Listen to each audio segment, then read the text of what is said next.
স্বর্ণকে দিয়ে তুলনা করলেন কেন? জগতের স্বর্ণের মাঝে অহংকার আছে। যার যত স্বর্ণ আছে তার ততই অহংকার আছে। কারণ সোনা আমরা পড়ি কেন জানেন? নিজের যশ খ্যাতি মানের জন্য। গৌরহরি বললেন, জাগতিক জগতে যারা যশ খ্যাতি মানকে ভালোবাসে তারা কোনোদিন আমাকে পাবে না। আর যারা আমাকে ভালোবাসে এই জগতে তাদের যশ খ্যাতি মান কোনো অভিমান থাকে না। সোনা পাপী, অহংকারী, তবে কি সোনা গৌর সেবায় লাগে না? মহাপ্রভুর ভোগের কীর্তনে শ্রবণ করেছেন, সুবর্ণ খড়িকায় করলেন প্রভু দন্তের শোধন। সেই দিন সোনা গৌর সেবায় লেগেছিল। কোন সোনা? এই সোনাই মা। কোন দিন? সোনাকে যেদিন সোনা অপরাধী ভেবে, নিজেকে অপরাধী ভেবে অনলে লাভ দিয়েছিল, ঝাঁপিয়ে পড়েছিল যে অহংকারী দেহ দিয়ে আমি গৌর সঙ্গ পাবো না, গৌর সেবায় লাগবো না, এই দেহ আমি জগতে রাখবো না। সেদিন অনলে ঝাঁপ দিয়েছে মৃত্যুবরণ করবে বলে। কিন্তু সোনা অনলে যতই জ্বলছে ততই গলে যাচ্ছে। আর সোনা যতই গলে যায়, সোনা হৃদয় থেকে আত্ম অহংকার ময়লা খাত যা ছিল সমস্ত পুড়ে পুড়ে ছাই হয়ে যায়। অনল নিভে গেল, সোনা খাঁটি রূপে রূপান্তরিত হলো। সেই দিন কেবল খাঁটি সোনা আমার গৌর সেবায় লেগেছিল।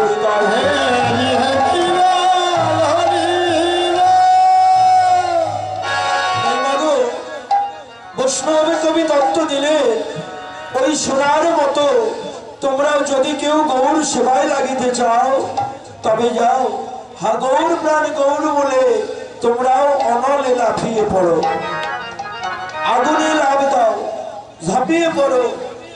কারণ ওই সোনার মতো তোমরাও একদিন পুড়ে পুড়ে খাঁটি হয়ে যাবে। মা, যারা সারা সত্য কথা বলে, সৎ পথে চলে, নিজের কোনো স্বার্থের আশা করে না, সারা জনম নিঃস্বার্থ হয়ে যে পরিবারের সবাইকে ভালোবেসে যায়, সবার জন্য অক্লান্ত পরিশ্রম করতে চায়, ওই পরিবারে দেখবেন ওই মানুষটাকে সবাই কাঁদায়।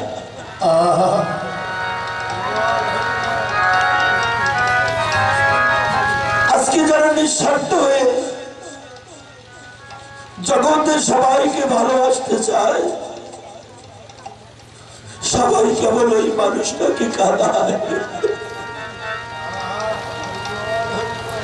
মা, এটা ভগবানের করুণা, ভগবানের কৃপা। কারণ ভালোবাসায় যদি বাধা না থাকে সে ভালোবাসায় আকর্ষণ হয় না। ভালোবাসায় যদি আঘাত না থাকে ওই ভালোবাসার গভীরতা খুঁজে পায় না। ভালোবাসায় যদি বাধা না থাকে ভালোবাসা মধুময় হয় না। তাই ভালোবাসায় শুধু আনন্দ নয়, বিরহের মাঝেই ভালোবাসার অনন্ত সুখ খুঁজে পাওয়া যায়। তাই ভগবান তাদেরকে কাঁদায় যারা কনিষ্ঠ ভাবে ভগবানকে ভালোবাসে, তাদেরকে জগতের ত্রিতাব যাতনার অনলে জ্বলায়। তারা জ্বলিতে থাকে, জ্বলিতে জ্বলিতে সোনার মতো যাদের দুটি নয়নে গলে যায়, তারাই কেবল খাঁটি মানুষের মনুষ্যত্ব অর্জন করিতে পারে। এবং সেই ভাগ্যবান ভক্তপতি সোনার মতো আমার গৌর সেবায় লাগিতে পারে।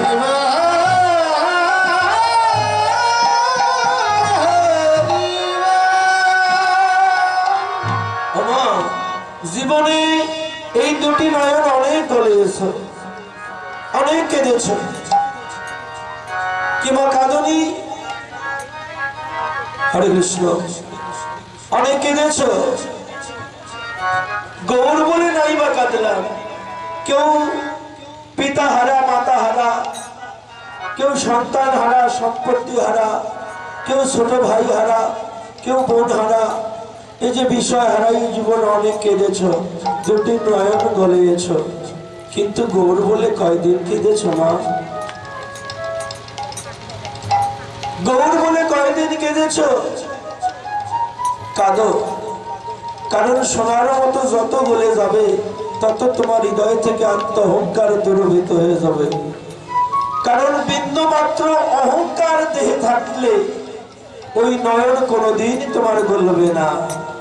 যেদিন আত্ম অহংকার দূরভূত হয়ে যাবে সেই দিন তোমার দুটি নয়ন আপনা আপনি গৌর বলে হয়ে যাবে।